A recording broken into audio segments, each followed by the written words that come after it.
Lovely. So, did all of you here, were you either here last week or you seen the recording or both? Has anybody not seen anything about what we did last week? No, okay, that's brilliant. So I can assume a few things. I'm going to just summarize again what nonviolent communication is.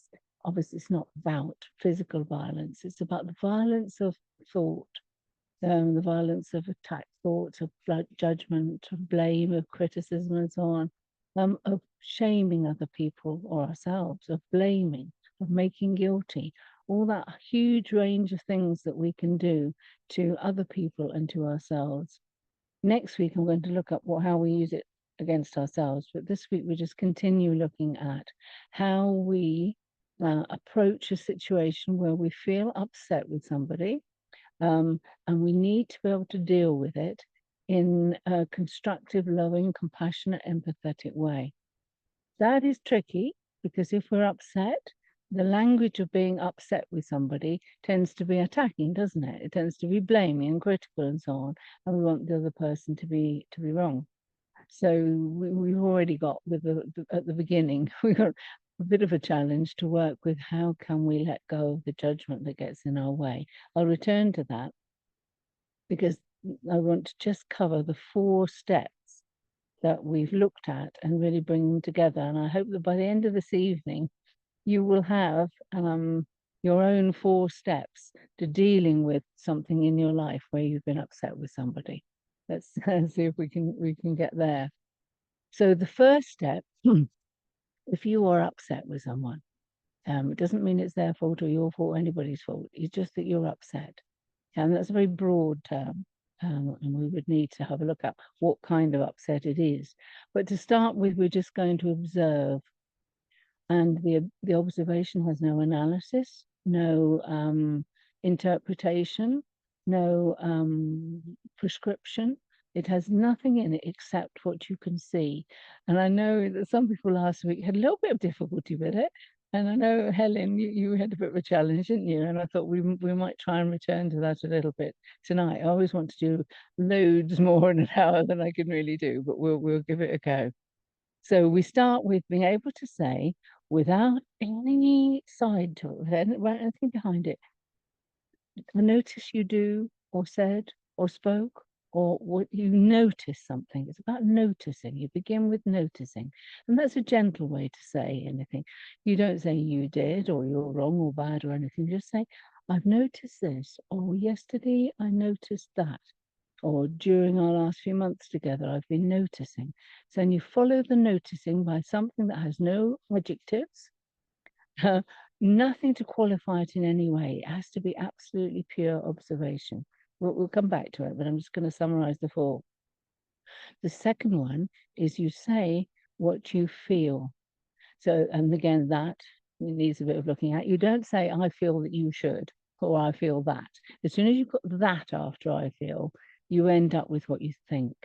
And so we don't want thinking here because the thinking is interpretation as well, and analysis and some prescription and so on. So we're simply going to say, I feel.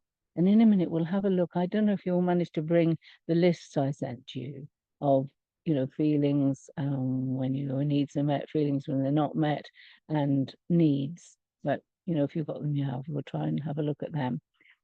It's amazing the range of feelings and needs there are. And I think I've said this to you before. We only have usually a few. We have upset, which is broad based. We have angry, sad, frightened, stressed, anxious, those kinds of things. But there's at least 70 feelings that we get. And all of those painful feelings come from not having our needs met. So that would take us into the third one. So we've got what we feel. We've told the person what we feel. Then we come to I need. Now, this is a really important one because a lot of the times people don't know what they need. And mostly it seems to be, I need you too. I need you to change, be better, be different, be something or other. So this need one is not about what I need somebody else to do. We've got a request as the last one, so that more comes in there. But the third one is more to do what you need to feel. So if you've said, I feel distressed, and I feel lonely. You might follow that with, I need to feel peaceful. I need to feel loved. I need to feel at one. So you would bring in something that you really, really need. And these things, the feelings and the needs, are so uniting. First, because what you're saying is yours. You're not saying anybody else has done anything. You're saying, I feel, and it's your feeling, and it doesn't invoke any kind of argument, does it? Nobody can say you're not, well, they can try, but what you are feeling is what you are feeling. It's yours, and you're offering it. Then when you come to what you need to feel, again, there's universality here. Everybody, all human beings are capable of the same range of needs. And when you say what you need, somebody listening knows what you mean. There's nothing that you can need that another person can't think, oh, I recognize that, or I felt that, or I understand that. Even if you haven't felt it, you understand it. Do you see, you resonate when somebody talks about what they need, and you're not saying you have to do it. And then for the last one, you say something like, it's your request. It's a request for action. It's not a request for being. You're not saying, I request that you should be kinder. Anything that's about being something is not useful here. What you're requesting is that they should take some kind of action.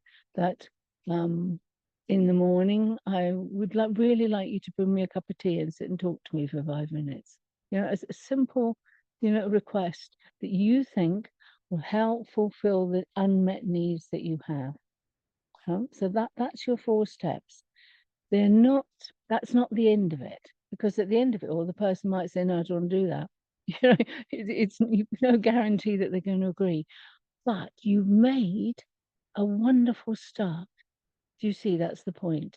You've opened up a discussion or a communication that's all about, this is what I need. I don't know if you can help with this. Do you understand this? Is my need, my feelings, do you recognize that? And we're already at a level of beginning to find connection and equality between us, aren't we? There's nothing combative there. There's no attack. Even if you started with, I'm really angry with this person because they did this and this and this and this, you stop there and you work with all that. And then eventually you get to the place where you can describe what you have seen or heard. It's really seeing and hearing. And that's incontrovertible too, so long as you're telling the truth. So again, you're not at any step, you're not inviting any kind of argument. You're not attacking. You're being equal. And the whole point of NVC is that we look for communication, for connection, for mutually meeting our needs. And so that's something we need to hold on to. When you're talking to somebody about what you feel upset about, it's really important that you remember at all times that they're upset too, likely. It's probably not coming out of the blue. They're probably upset. If you've got a conflict going on, both sides are upset. So it's being willing then to try and find out more about what they feel, what their needs are. Now, if they're also doing NVC, it's wonderful because you can set up the pattern between you. But even if they're not, you still can say, can't you? Could you tell me how you observe what I've just said? Does that resonate with you? What feeling comes up in you when I say these things? And tell me what you need. I've said what I need. What do you need? And so we might, if we're very good at NVC, after a while, we might have to gradually encourage and help the other person to actually enter into that place of what we're doing is trying to mutually get our needs met. We're trying to be cooperative, loving, equal, connected, and feel that we have a resolution. Is that all resonating with people? Does that picture all sound okay? Good. I mean, it's wonderful. I get so excited when I'm talking about it, because if you go into something like this, with those 4 steps, as I say, it's not necessarily the end. It's often just a beginning. But you hold yourself in that approach throughout. And if you can hold yourself in that, gradually the other person will begin to hear you, and they'll begin to take your lead in trying not to attack you, in saying what they feel, what they need. Eventually, if you stick with it, you'll get a resolution. And Marshall Rosenberg, who started all this in a long, long time ago, he died 9 years ago at the 80s. So I think he started this probably in the 1980s. I'm not sure. Well, what a lovely guy he is too, or was.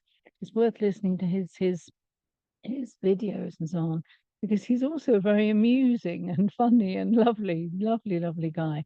And you can feel that, that he would bring to this exactly what I'm talking about, this gentleness, this capacity to listen, to be patient, to not try and be right.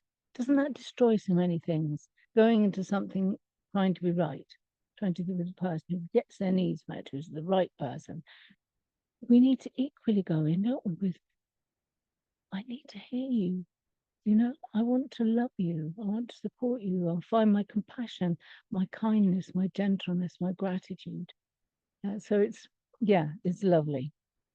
So I think, rather than go on as I could at length, I'd just like to see, perhaps we could just go back to Helen a moment, because last time I asked you, and we might hopefully we'll have time to do this as well tonight, to think about a situation you're in where you're upset with somebody, and how you could, use these steps to open this mutual discussion. And Helen, do you mind me mentioning it again? I know we said we'd come back to it this week, didn't we? Yeah. So could you just catch people up with, before you do, let's just go back to giraffe language and jackal language, because that's really helpful. What I'm talking about is all what Marshall Rosenberg called giraffe language. He had this lovely little giraffe puppy. He even had giraffe ears that he put on, which I'll tell you about another time.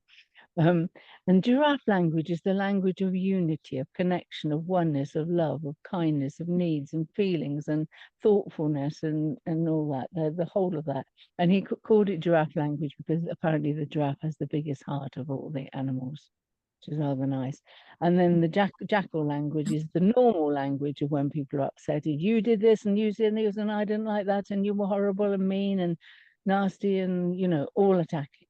And what's so mad about this is, you think about it, what do you expect? How would you expect the conversation to go if you started like that? What would anybody just like to say, what do you expect if you started a conversation by telling somebody how dreadful you were? Anyone? Yes, Sarah. It's just going to be an immediate argument. Yes, it's going to be an argument. No way. It doesn't work. It never works. And isn't that what people normally do? They spend ages building up their upset. Yeah. So it's not usually done straight away. It's usually weeks or months or ages, and 25 times the same things happen. And by then they want to kill you. So they get, usually it happens all of a sudden, doesn't it? They haven't thought about it carefully. Some little trigger happens and so they're off. And I can't stand this, and I'm really upset, and you're wrong, and how could you do that? And my mother said, and anything, they just chuck anything at you. And then the whole thing goes down the tubes, because there is no way with a start like that you will ever get anywhere. If you attack, the person you've attacked attacks back, don't they? So you're lost. And Marshall Rosenberg said this. You have to remember that there is no resolution in attack of any sort. And I love it. Doesn't it go beautifully with the Course in Miracles, where we're fundamentally trying to learn not just to forgive, but not to attack in the first place. Because attacking, all of these things we talk about, these attacks, they destroy equality, communication, love, gratitude, empathy, compassion, all out the window, isn't it? So I think that's such an important point, really, to hold on to.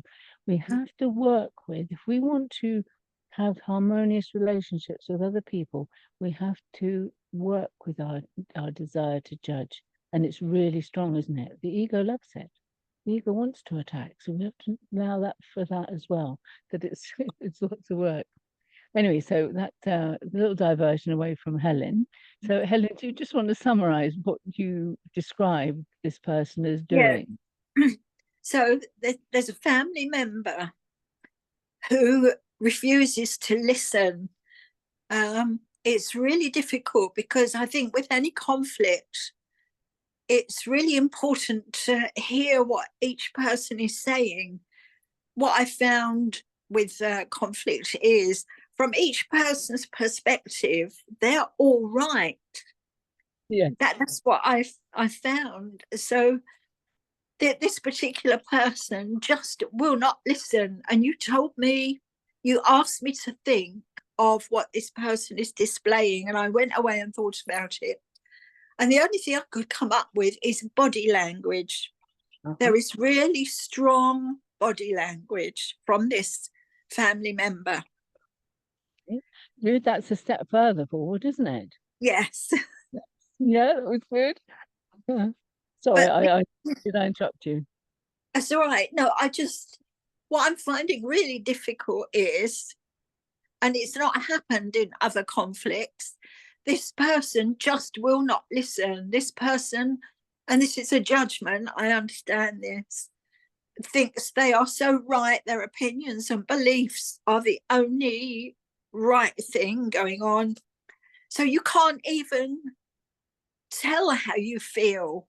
There is no, I don't accuse or get angry. It's very frustrating. And I don't know what to do next.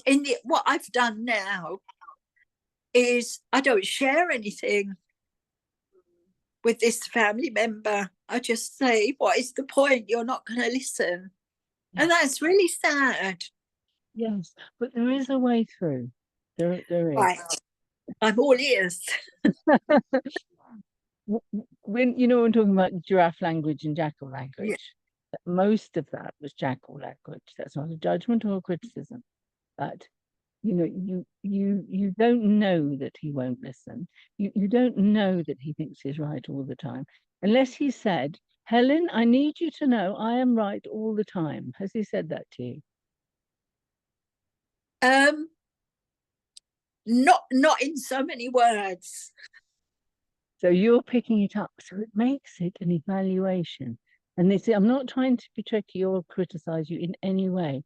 This is really important for all of us, There's something that you can observe that doesn't criticize him. So what can you see him doing? What can you hear him saying?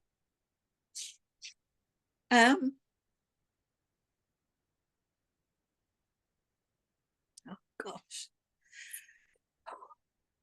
The body language seems to be displaying huge resistance to listening. Okay. Is that jackal language? That's still jackal. Never mind. It's a bit closer, right? Because do you see how that's an evaluation and interpretation? Yeah. Somebody might look at the body language and say, well, I think he's saying that he's angry, or I think he's protective, or I think he's upset. You don't know. You've now, over the period of time, really established what you think about it. And so every time you see it, you consolidate what you think. What you have to say is, what does he actually do with his body? Well, what usually happens is it's a she, actually. She storms off. She just okay. That's getting closer. So you could probably say, storms off is a bit jackally, but you could say, if it's right, she walks away. She walks out of the room during a conversation. That's just an observation. Right. Okay. She doesn't plow angrily. She doesn't stomp off. She walks out of the room in the middle of a conversation. Now that could be your starting point.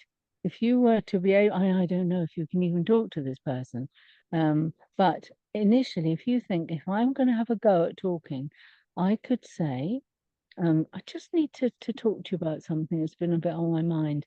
I noticed that on many occasions you walk out of the room when we're talking, and I feel, right, so what do you feel?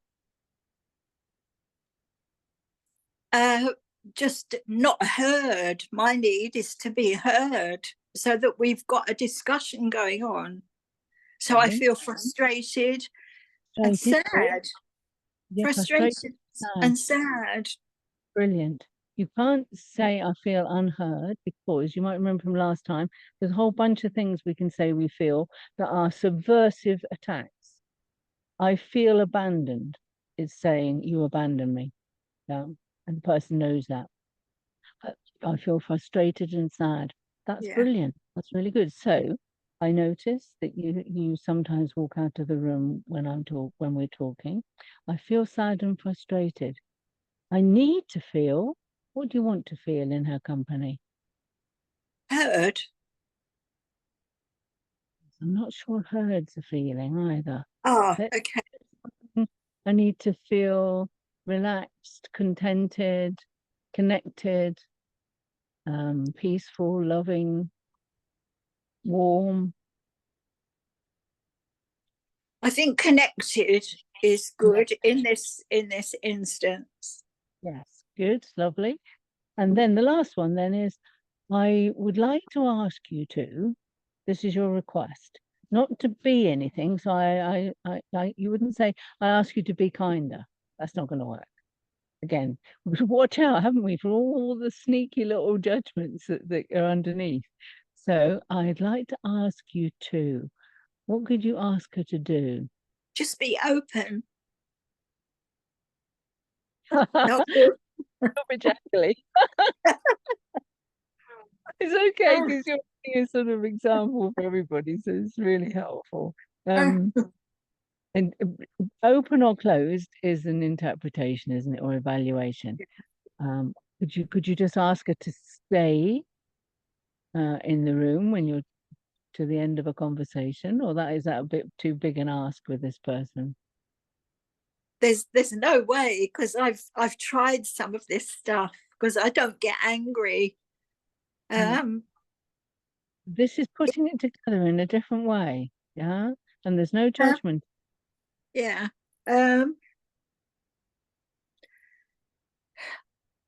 Patient.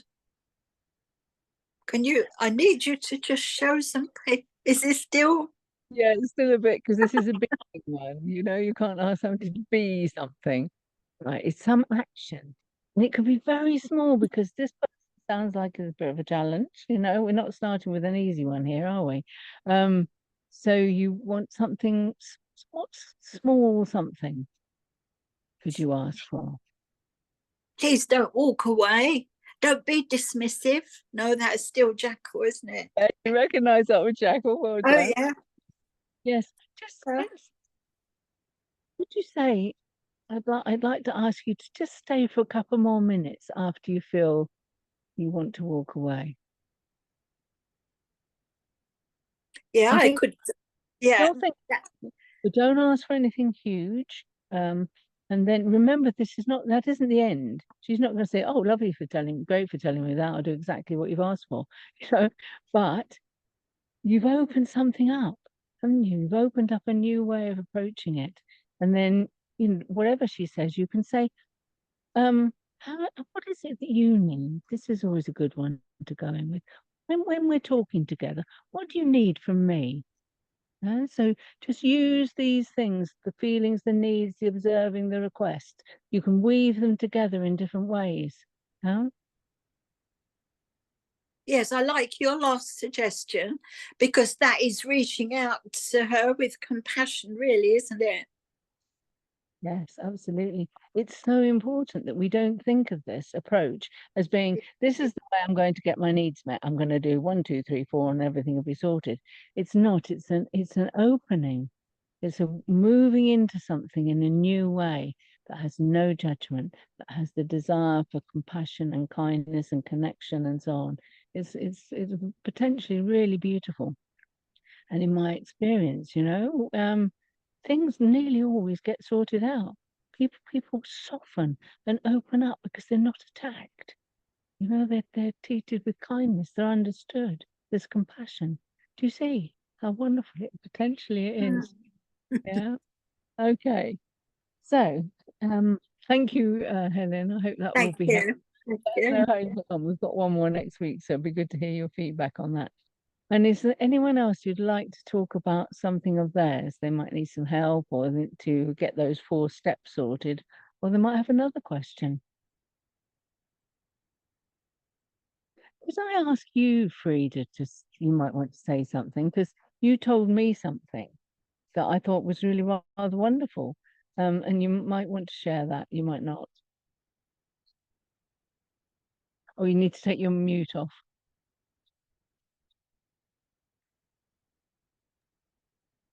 It's something that happened quite a long time ago with my husband, and my husband isn't here. He's passed over. But at one point we went to marriage counselling, and we were told to say what we felt, for example.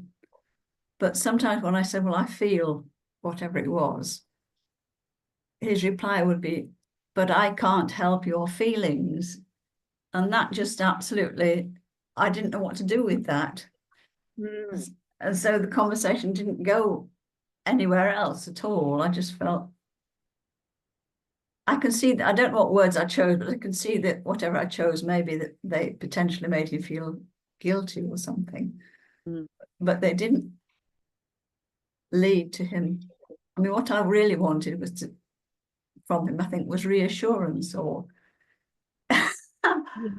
or even just some common sense or something. That you realised that what was missing was telling him what you needed. Yes. He didn't know what to do about it, and you weren't looking at what you needed because you come across. I wasn't looking at needs because, as I'd say, the constant. Sorry. Yeah. I get all excited. We thought the advice was to say what we felt, but obviously we weren't very good at choosing words that were not accusing, I suppose, or causing guilt. And you know, if you'd have been able to say what you needed or what you needed to feel like, that would have led you to a reasonable request. Yes. To feel love. Yeah. I need to feel understood. Yes. Then you could be able to say, what does that mean that I'm going to ask her? I would like to ask you if you would, you know, at least once a week, just tell me you love me. Could you do that? For example, you know, it takes you to what you want to ask for. And the person might say, well, no, I can't do that, but maybe I could do this. And then you might say, what are your needs? And then you're off.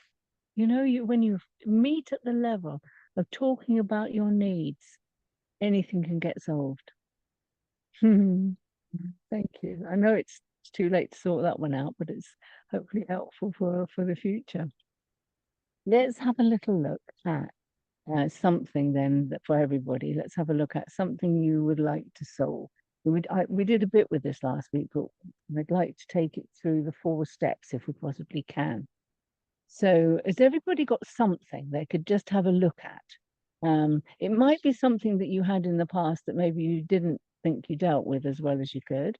It might be something that's going on now, or something you might kind of make it up, you know. Whatever it is, we need to see if we can apply these steps. So just let me check with you. Has anybody not got anything they can work with? Any kind of, you know, misunderstanding or disagreement or something where they're a bit upset with somebody? Has anybody not got something? No? Okay, brilliant. Oh, Norman. Norman, is that because you haven't got any, or because you just so you don't get upset with anybody, or because you just don't happen to think of what it might be? Could you put your mute off?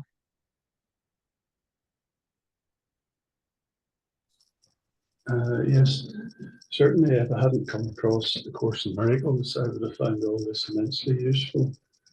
But now I just hand it over, just let it go. Let somebody, the Holy Spirit sort it out. Brilliant, yes. That's the best of all in the end, lovely. Thank you. So I think just to observe what other people are doing, because even though we might be a long-term student or teacher or whatever of the course, there are usually in most people's lives things that do require us to take some loving, kind, non-judgmental action.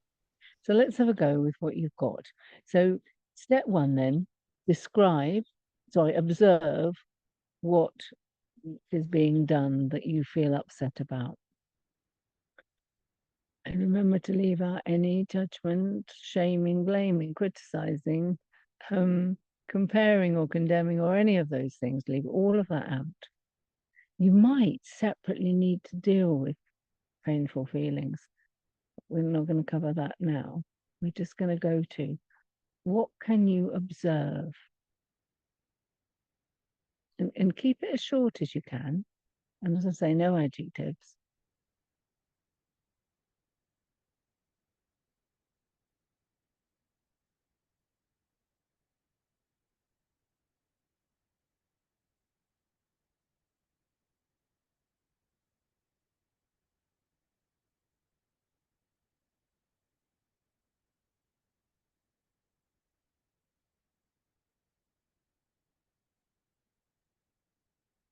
Everybody got something? Some observation? Okay, then let's do the second one then. I feel. And this is the time, if you want to, you could have a look at the lists I sent you. There's various lists around. Janie recently sent me a really brilliant list. But these ones are specifically about, if you happen to have them, things that you feel when your needs are not met. So has everybody or anybody got these? I don't want to read them all out because there's too many. But so feelings when my needs are not fulfilled. I'll tell you the categories. The feelings, physical feelings, sad feelings, regretful feelings, worried feelings, painful feelings, vulnerable feelings, tired feelings, withdrawn feelings, ashamed feelings, desperate feelings, skeptical feelings, scared feelings, uncomfortable feelings, envious feelings, shocked feelings, frustrated feelings, rage feelings, hate feelings. So there's several in all of those categories. So just let that trigger you, and so that you go beyond, being upset or angry or sad. There's usually something more specific that you can get at. I feel, and try at least one feeling word that's as specific as you can get.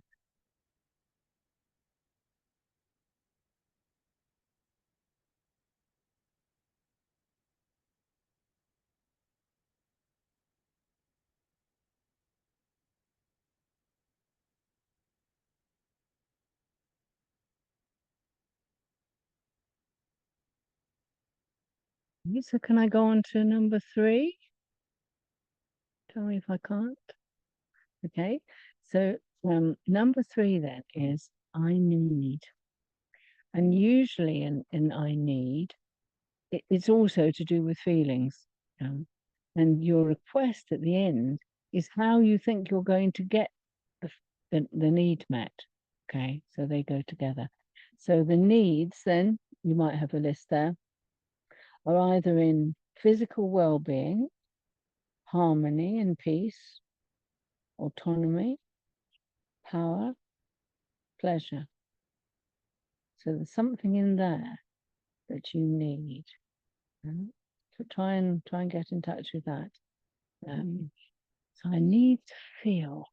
I need to feel at peace. I need to feel safe. I need to feel comfortable. I need to feel tranquil. I need to feel stable. I need to feel balanced. I need space. I need to feel a sense of inner power or dignity. I need to have humor and laughter in my life. I need to mourn. I need to feel challenged. I need to feel effective. These are just ideas of things you might think that you need. Whatever it is you need, the person you're telling will recognize it. And you're already creating more connection.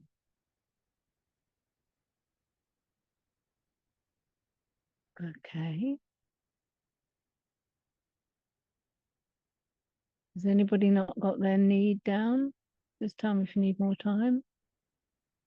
Okay, so the last one then is what you want to ask for.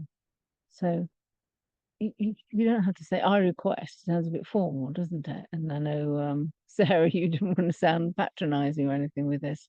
So it can be very gently put. I'd really like to ask if you could, that is quite a gentle way of saying, I wonder if you could try. Yeah, do you see what I mean? Ask it gently, but with clarity. So the things you're going to ask for, I mean, are totally within your range. I don't know if I can give you suggestions for that. But just think about what you're going to ask that person to do. And if it's a big discussion, a big difficulty between you, really keep what you're going to ask for small. You want some little successes in a sense of connection and understanding, empathy, so on. You don't want to be asking something huge that you're not going to get. So try and think of something, if it's a big issue, that you can ask for, that the person you're asking of can easily comply, because they will feel good if they can actually do what you've asked for. So I wonder if I could ask you to, I wonder if you could.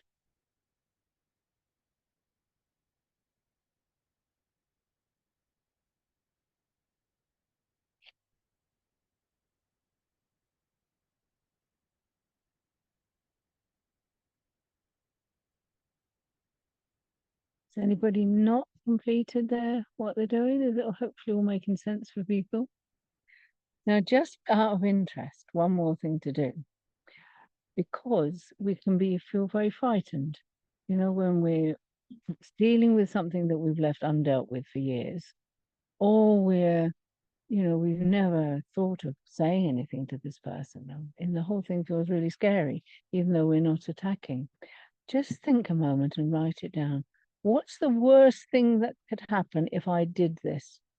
If I followed these steps and I spoke to this person, what's the worst thing that could happen? Just think about that.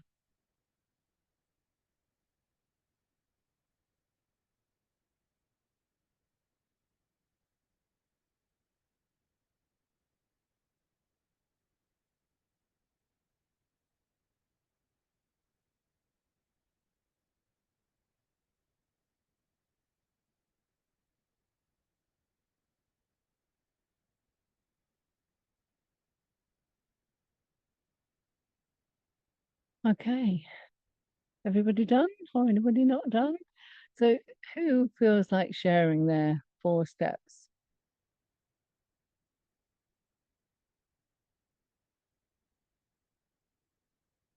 Dana?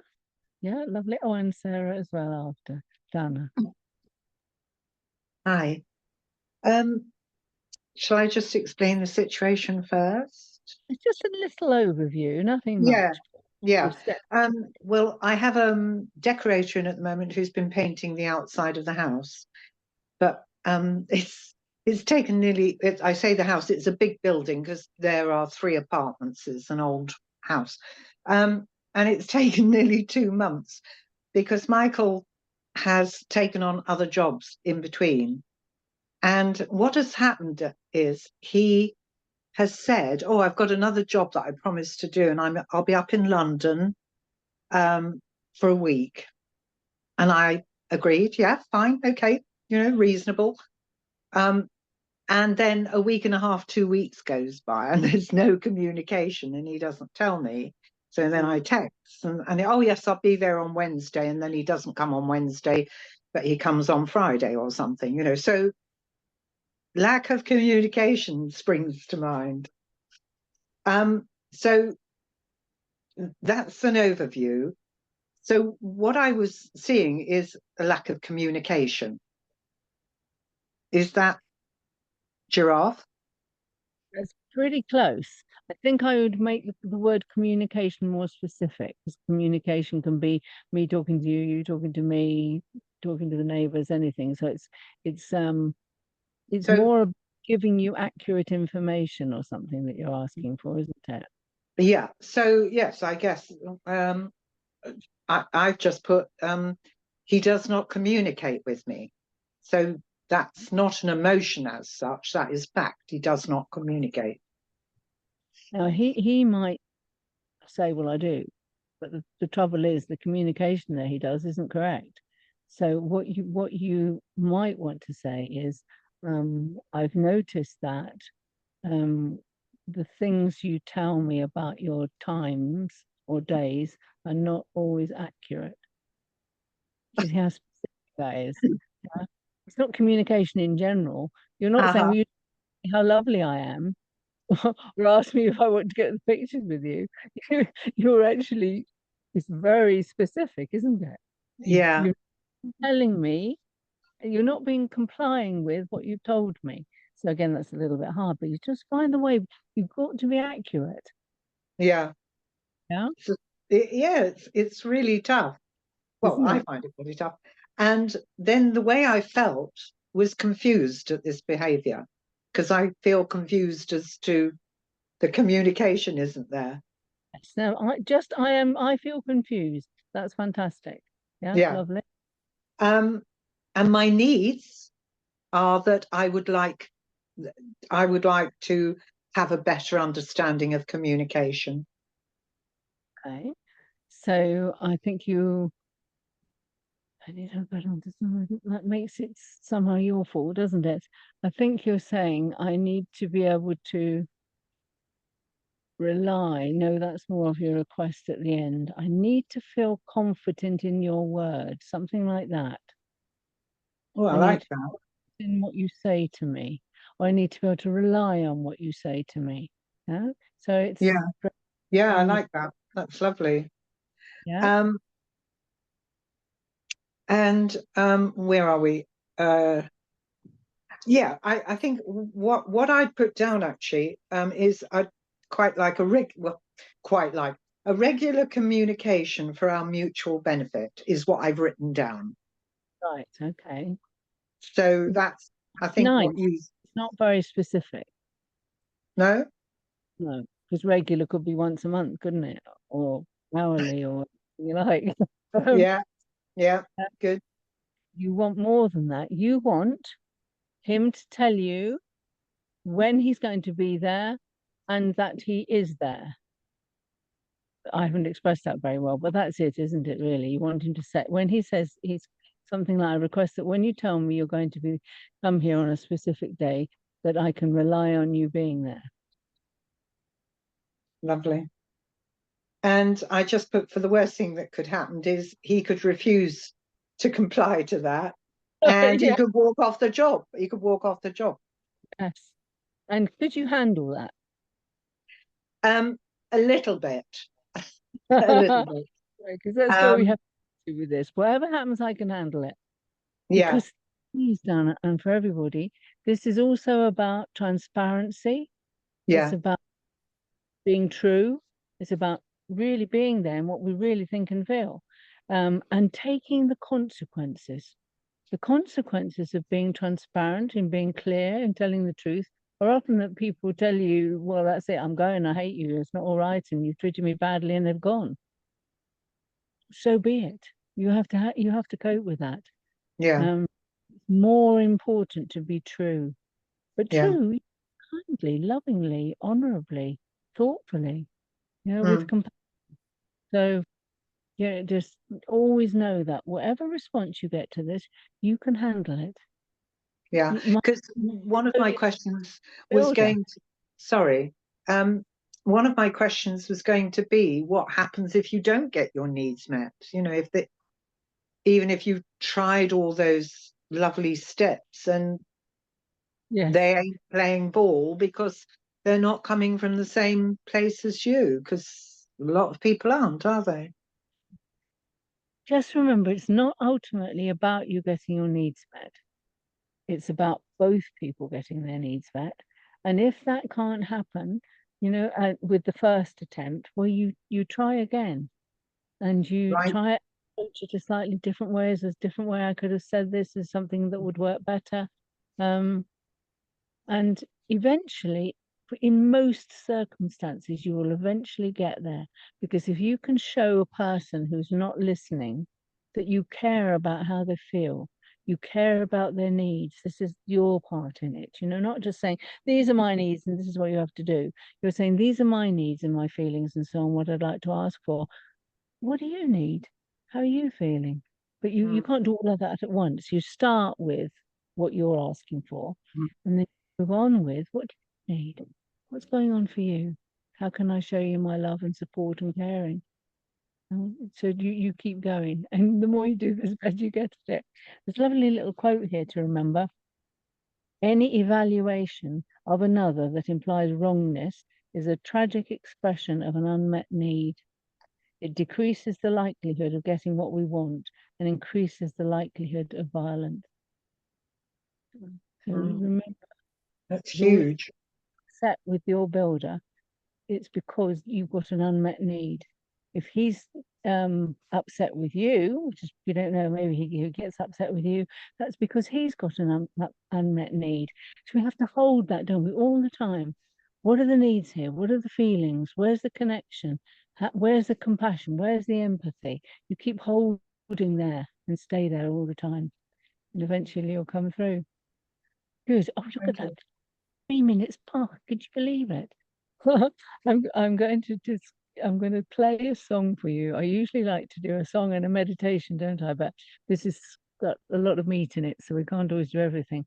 But I love this song. It's called Connection, and it's from Mitten, who sings with Deva Premal, who many of you know. And he talks about how you're looking at the things we do, when underneath it all, we're looking for connection. So I thought I'm just going to play that to you now. We'll have a couple of minutes at the end and we'll continue next week. And I'm sorry if some of you who would have liked to have shared things haven't had the chance. We'll probably continue the week after next as well at this rate. But let me just look for my song.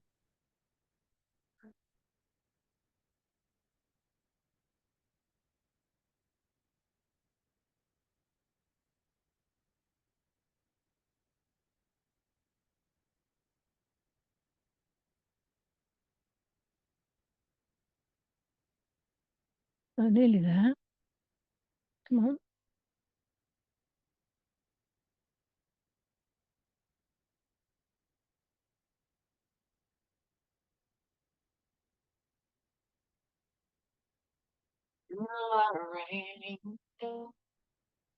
Seen a lot of road, seen a lot of Can you hear it? where No? I seen it everywhere I go. Each It's just breaking up a bit. Oh, one, so you can hear it, but it's breaking up. Yeah, Yes. for me Yeah. anyway. Yeah. Other people hear it? You can hear it, some of you. Okay, I hope you can get enough of it. every No, can't hear it. No, oh, no idea why. It's all right on my system.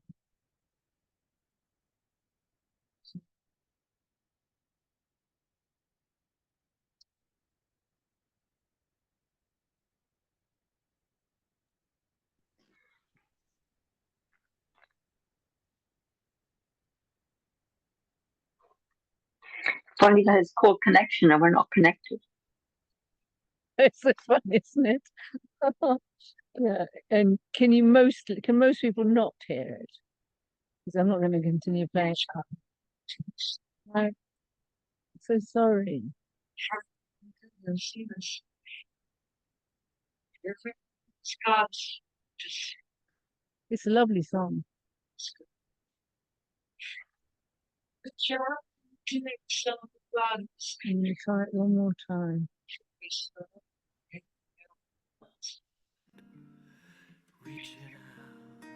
Yes. Oh, you can. Oh, I don't know what I did, but I'm very glad you can. So I'm going to take it back to the beginning.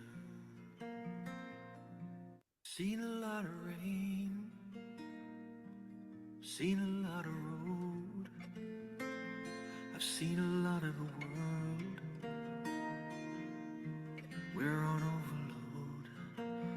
I see it in myself.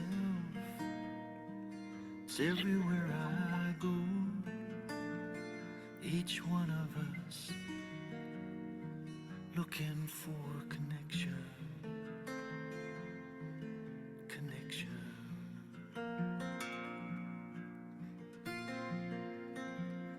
Everybody's on the phone, but nobody's home. So how do we share? How do we show that we care? And everybody's on the line, wasting time.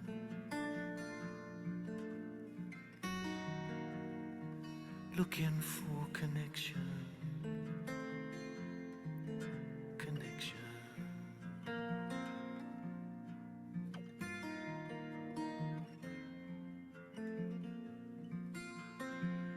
Reach out and touch someone. Everybody's innocent here.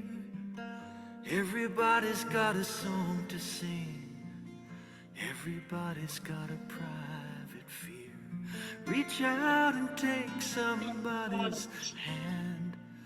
Here we stand in the eyes of God, reaching out. Oh, reaching out for connection.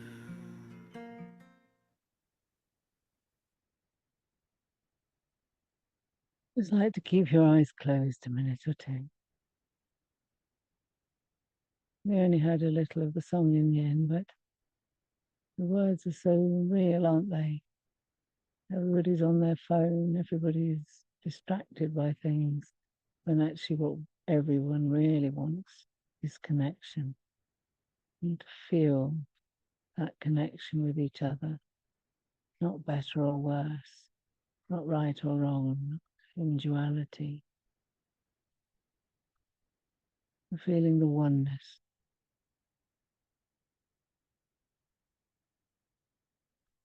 Just let's make another commitment to ourselves to let go of judgment and criticism, to let go of blame, let go of making other people feel guilty or wrong, let go of trying to be right. Looking for simple equality. See the beauty in the heart of everyone, the innocence. We rediscover our innocence when we let go of all those things I said at the beginning. Just shedding them. We don't want to feel them ourselves. We don't want to encourage anybody else to feel them. We are innocent and pure, one with God, one with each other.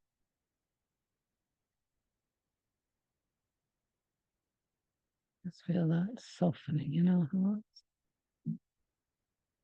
The compassion for the pain of others, for our own selves when we struggle.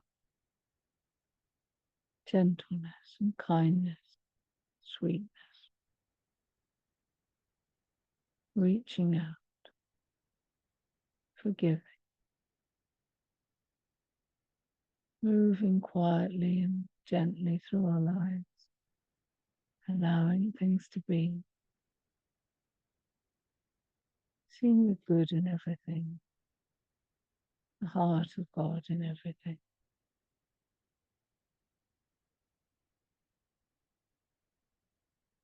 Really feel that all in your heart, fullness.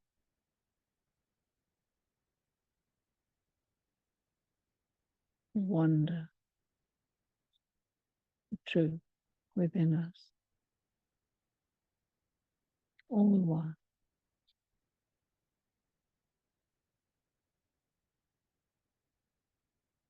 Feel your love expand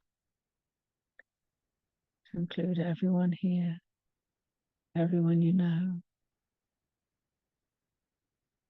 everyone in the town you live in, everyone in the country you live in, everyone in the world. Real love does not discriminate, flows to everyone equally. That love blesses all the places of darkness in the world.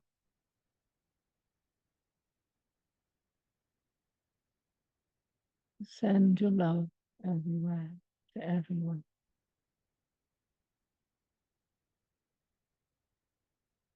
We rest in love together.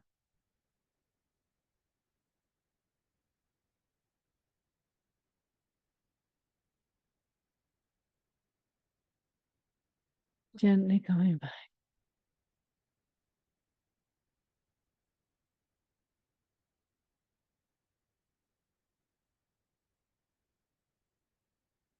Blessings, everyone. Lovely working with you. If you'd like to take your mute off, we can say goodbye. Hope to see you all next week.